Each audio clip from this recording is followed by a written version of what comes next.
right, so let's start talking about some Mayan culture.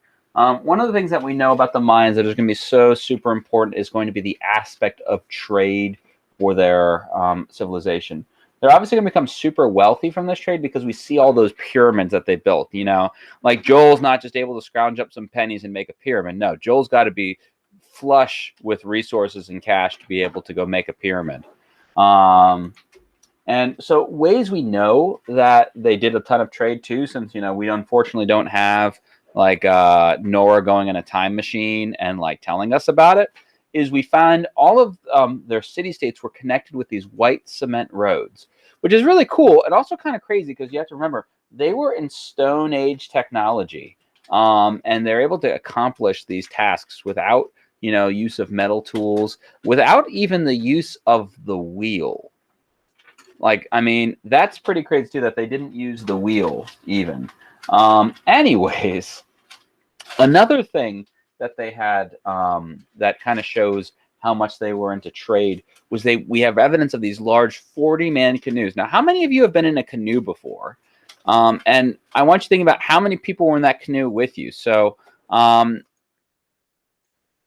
Nora, so how many people were in your canoe?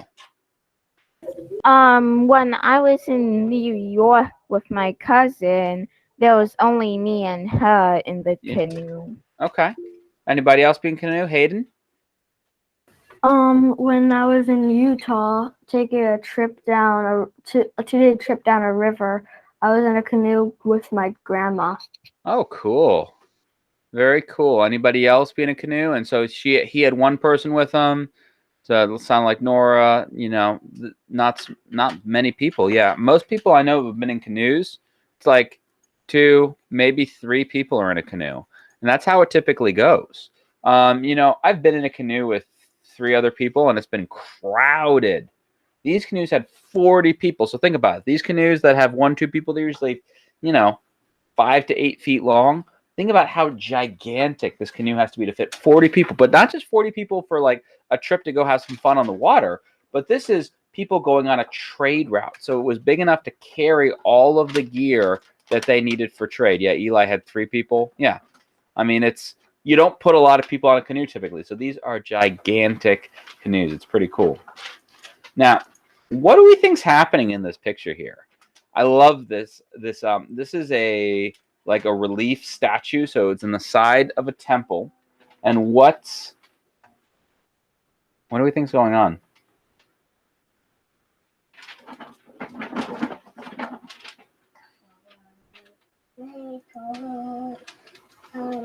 Off with his head, Nora says. I mean, let's look at these people maybe before we think about what's going on. What do these people look like? Think about how they're dressed, what they're doing.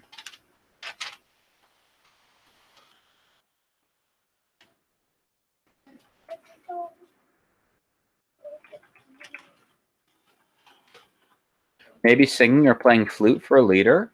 So who's, do you think, doing the instrument and who's the leader? Oh, Iris sees fancy headdresses there. Okay. Yeah, definitely. Both of them are wearing some things on their heads that are like very ornate and elaborate. I don't know how much of this is hair and how much of it's headdress. You see, this guy definitely has a lot of headdresses on. Okay, you think the leader's on the left? Cool. Although, I don't know. Look, though. Look at how this guy is dressed. Look at this one. Look around his neck. Look at these earrings, these bracelets, these robes. So who do we think these guys? Oh, someone being conquered. Oh. So do you think this guy's getting conquered, Iris, and this guy is the conqueror? Or what do you think, Hayden? Kind of to go with Iris, the left guy, may be the leader for Eli's thing, or he could be a conqueror or like a warrior going to conquer another city, and that could be, the guy on the right could be like the leader of the city. Okay. Any other ideas before we talk about this a little bit more?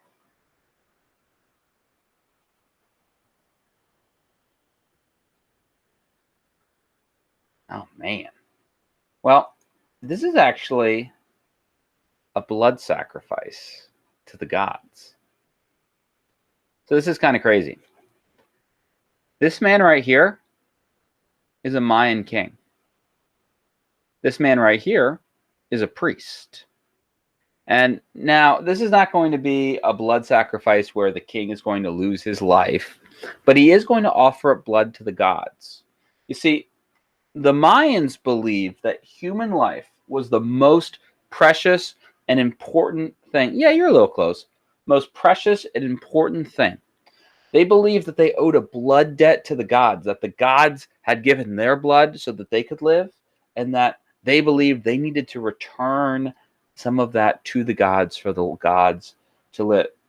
So what we have here, though, this is going to be a ritual so that the king could speak the words of the gods.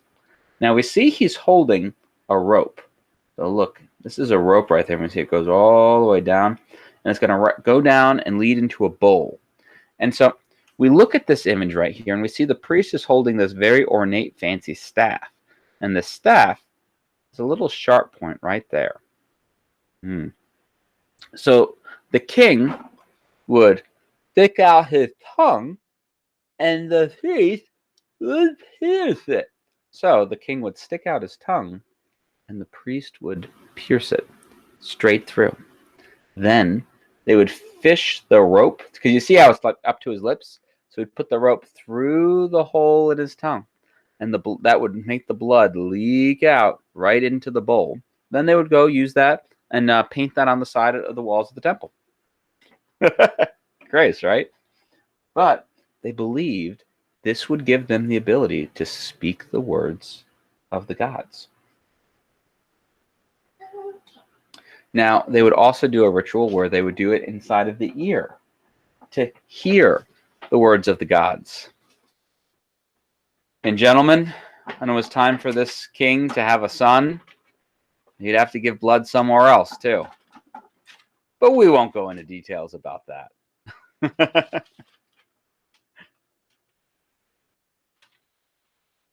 All right, so let's look at the class structure of the Mayan people here.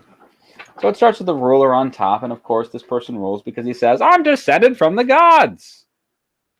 And when he dies, his closest male relative will become king. Typically a son, might be a nephew, could be a brother. So it's typical, monarchy right here. Next, we have our nobles and priests, and these are going to be the only people who knew how to write. The writing is primarily going to be kept for the religious with the priests. However, some nobles would do it for government work.